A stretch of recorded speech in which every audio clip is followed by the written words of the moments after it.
Nessa segunda semana da nossa jornada bíblica, nós percorremos os capítulos finais do livro de Jó, do 17 ao 42, e encerramos a semana com Gênesis capítulo 12 ao 15. Essa semana nos conduz por um caminho profundo de fé, como confiar em Deus quando o sofrimento permanece e as respostas não chegam. Em Jó, capítulo 17 a 21, nós vamos ver que a dor de Jó se aprofunda.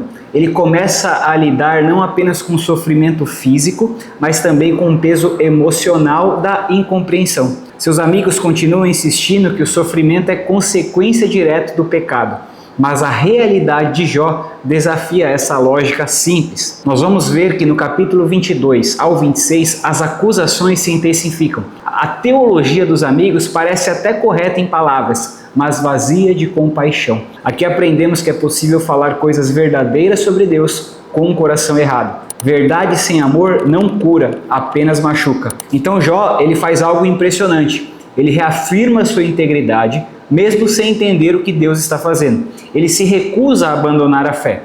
Então Jó nos ensina que fidelidade não depende de circunstâncias favoráveis, mas de um coração que permanece firme em Deus. Lá no capítulo 32, 33 e 34 surge Eliú, um jovem que traz uma nova voz ao debate. Ele defende corretamente a justiça e a soberania de Deus, mas ainda assim não consegue explicar o sofrimento de Jó. Isso nos mostra que, por mais bem intencionado que sejam as explicações humanas, sempre terão limites diante da dor. Em Jó 35, 36 e 37, o discurso de Eliú prepara o caminho para algo maior. Há um clima de expectativa no texto. O silêncio de Deus não é ausência, mas uma preparação. Antes de Deus falar, o coração precisa estar pronto para ouvir. Então, no decorrer dos capítulos, Deus finalmente fala. E algo muito importante acontece, presta atenção. Deus não explica o sofrimento de Jó, mas ele revela quem ele é. Deus apresenta a sua grandeza, a sua sabedoria e o seu governo sobre toda a criação. Jó entende então que confiar em Deus é maior do que compreender todas as coisas. Ele passa a conhecer Deus não apenas por ouvir, mas por experiência própria.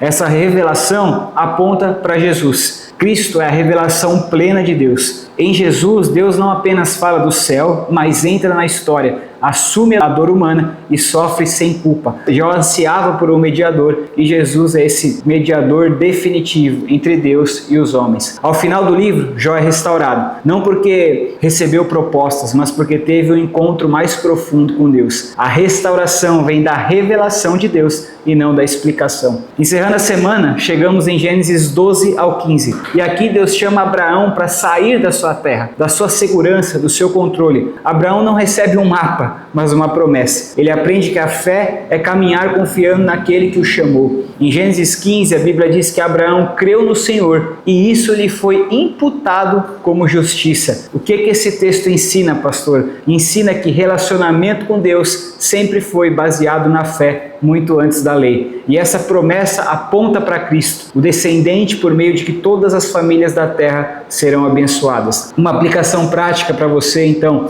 que essa semana nos ensina que vivemos em um mundo caído, marcado pela dor, pelo sofrimento e pela incerteza. Mas mais uma vez eu te digo, esse mundo não está fora do controle. Ele é governado por um Deus soberano, sábio e bom. Sofrer, meus irmãos, não é sinal de abandono. Muitas vezes é parte de viver em um mundo quebrado. A fé bíblica não ignora a dor, mas se agarra ao caráter de Deus. Jó nos ensina então a confiar em quem Deus é. Abraão nos ensina a confiar no que Deus promete. Ambos apontam para a mesma esperança, Cristo. Mesmo quando não entendemos o caminho, podemos descansar no Senhor, porque a história está nas mãos dele. Deus te abençoe e até o próximo vídeo.